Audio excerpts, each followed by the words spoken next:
Saudi अरब पर भी attack कर दिया है। आप समझ रहे हैं? और आप इस बात को समझिए, इस वक्त रमजान का महीना चल रहा है। Anybody who understands the sensitivity would know कि इस्लाम के मरकज सऊदी अरब पर अगर ईरान इस तरीके से अटैक कर देता है तो इसके माने क्या? कर्नल राठौर, अरब पर इसलिए अटैक किया जॉर्डन और सऊदी अरब को क्योंकि उसी के एयर स्पेस से ईरानी मिसाइल या ईरानी एयरक्राफ्ट उड़ करके आए हैं। रही बात रमजान के महीने की, तो अनफॉर्चुनेटली इस तरीके की चीजों को अब कोई सोचता नहीं है, इस पर कोई गौर नहीं करता। ईरान में भी रोजे रखते हैं लोग, पूरे मिडिल ईस्ट में भी रमजान का महीना है, लेकिन आज आमने सामने है, लड़ाइयां हो रही हैं। तो वो दिन गए जबकि इन सब चीजों के ऊपर थोड़ी सी लोग ध्यान देते थे और इसको समझते थे कि ये सेंसिटिविटी है। एब्सोल्युटली सर, मतलब हम ही हैं जो यहाँ ये सोच रहे हैं कि ये तो बड़ा पाक महीना है, इस तरीके से कैसे कोई सोच सकता है, कर सकता है। लेकिन when it comes to war, किसी ने नहीं सोचा, ना खामनेई ने सोचा, ना इजराइल के नेतन्याहू ने इस बात को सोचा। अब दोनों की तरफ से ये कहा जा रहा है कि हम पर अटैक हो रहा था इसलिए हमने हमला कर दिया, दूसरा कह रहा था हम तैयारी कर रहे थे। नेतन्याहू कह रहे हैं कि हमें पता लग गया था ये हम पर वॉर थोपना चाहते हैं और इसीलिए हमने प्रिवेंटिव मेजर लिया है। हमारे साथ शैलेंद्र भी जुड़े हुए हैं। शैलेंद्र, अब कुल मिलाकर पूरे यूएई को, यूनाइटेड अरब एमिरेट्स को मतलब अटैक से दहला दिया है, ये इस वक्त की सबसे बड़ी खबर है।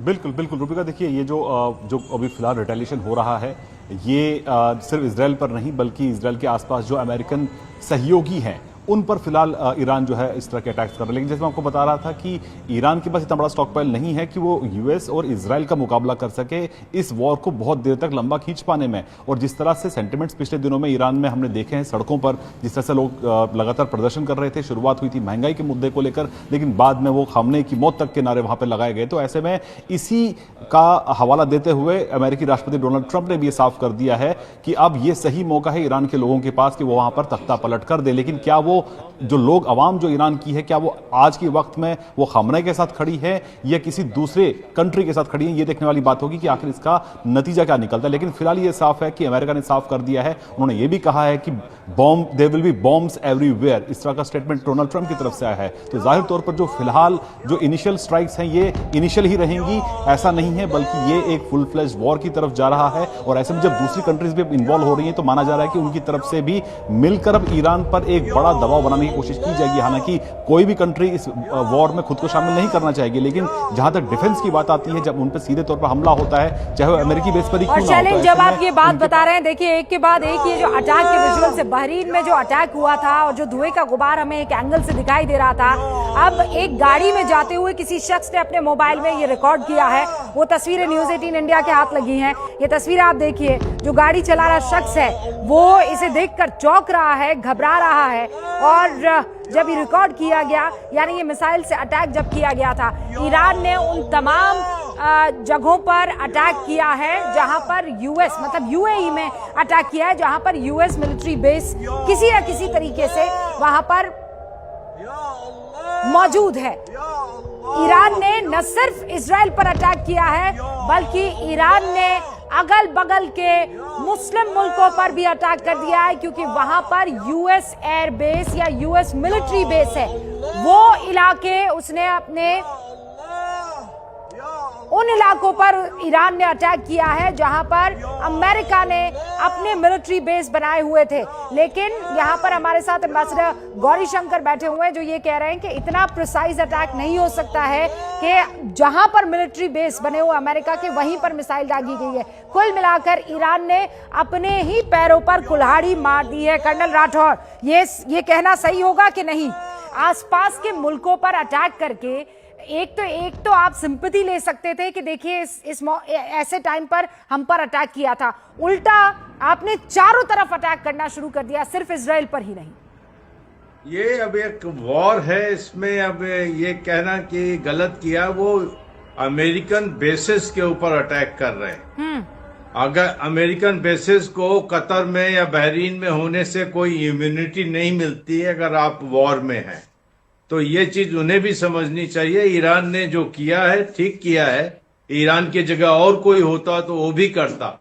कल को अगर बहरीन के बेसिस से ईरान पर अमेरिकन मिसाइल्स दागे जाएंगे या वहां से हवाई जहाज परवाज भरेंगे तो क्या यही आर्ग्यूमेंट हम यूएस के खिलाफ दे सकते हैं? नहीं दे सकते। ये लड़ाई है, लड़ाई में हर चीज जायज है जब तक कि आप जीत रहे हैं, आपका पड़ला भारी है और आपके बाजुओं में ताकत है।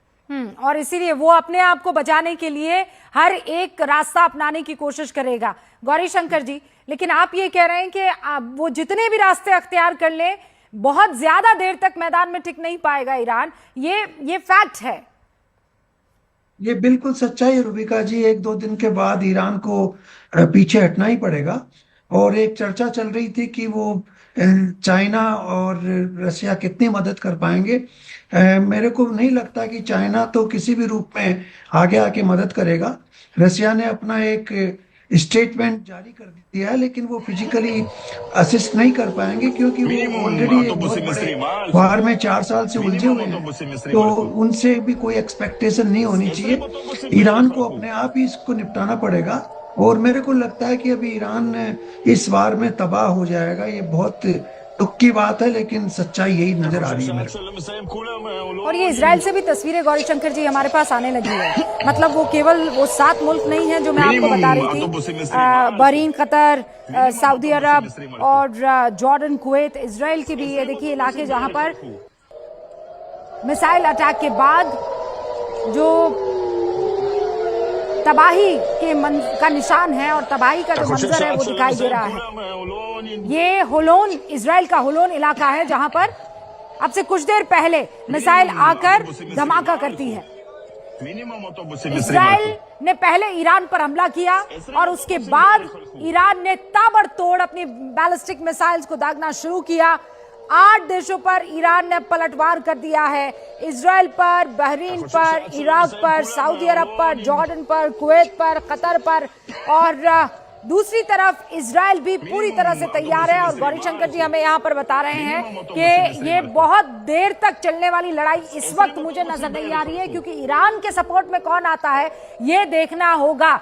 रशिया बात जरूर कर देगा, तीखे बयान जरूर कर देगा, लेकिन स्ट्रेटेजिकली कितना बड़ा सहयोगी होगा ये देखना होगा। Colonel Rathore, what's your take? מינימום אוטובוסים 20 הלכו. 20 אוטובוסים בערך הלכו. और इस बीच एक बड़ी खबर आ गई है। इजराइल के हमले पर ईरान ने बड़ा बयान दे दिया है। हमारी सेना पूरी तरह से तैयार है, हमारी सेना अब रुकने वाली नहीं है। इजराइल के हमले पर ईरान का यह बड़ा बयान।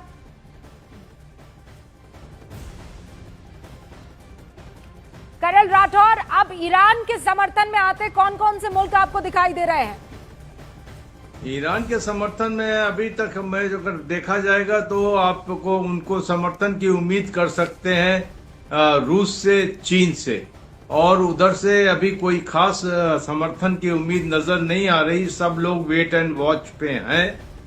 और जो इन्होंने बयान दिया है कि हमारी सेना पूरी तरह तैयार है, ये सेना का मुकाबला होएगा ही नहीं, it is totally air warfare है। और ये उम्मीद की जा रही है, सारा ऑपरेशन इस उम्मीद पर बेस किया गया है कि वहां पर एक जन विद्रोह होगा और वहां पर ये सत्ता पलटी जाएगी।